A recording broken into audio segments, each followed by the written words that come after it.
অনেক দিন থেকেই আমার একটা পাহাড় কেনার শখ, কিন্তু পাহাড় কি বিক্রি করে তা জানি না।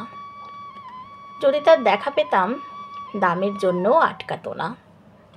আমার নিজস্ব একটা নদী আছে, সেটা দিয়ে দিতাম পাহাড়টার বদলে। কে না জানে পাহাড়ের চেয়ে নদীর দামই বেশি। পাহাড়ের স্থানও, নদী বহমান। তবু আমি নদীর বদলে পাহাড়টাই কিনতাম, কারণ আমি ঠকতে চাই। নদীটা অবশ্য কিনেছিলাম একটা দ্বীপের বদলে। ছেলেবেলায় আমার বেশ ছোট্টখাট্টো ছিমছাম একটা দ্বীপ ছিল, সেখানে অসংখ্য প্রজাপতি। শৈশবে দ্বীপটি ছিল বড় প্রিয়। আমার যৌবনে দ্বীপটি আমার কাছে মাপে ছোট লাগলো। প্রবাহমান ছিমছিপে তন্নি নদীটি বেশ পছন্দ হলো আমার।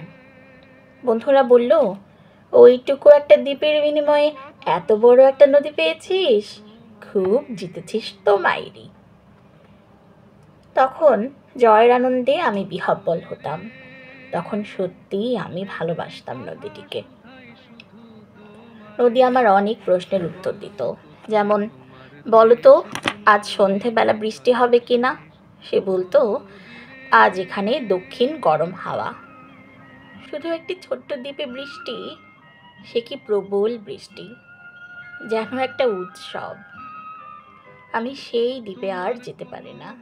সে জানতো, সবাই জানে, শৈশবে আর ফেরা যায় না। এখন আমি একটা পাহাড় কিনতে চাই। সেই পাহাড়ের পায়ের কাছে থাকবে গহন অরণ্য। আমি সেই অরণ্য পার হয়ে যাব। তারপর শুধু রুক্ষ কঠিন পাহাড়। একেবারে চূড়ায় মাথার খুব কাছে আকাশ, নিচে বিপুলা পৃথিবী, চরাচরে তীব্র নির্জনতা। আমার কণ্ঠস্বর সেখানে কেউ শুনতে পাবে না। আমি শুধু 10 দিককে উদ্দেশ্য করে বলবো, প্রত্যেক মানুষই অহংকারী। এখানে আমি একা, এখানে আমার কোনো অহংকার নেই। এখানে জয়ী হবার বদলে ক্ষমা চাইতেই ভালো লাগে। হে 10 দিক, আমি কোনো দোষ করিনি, আমাকে ক্ষমা করো।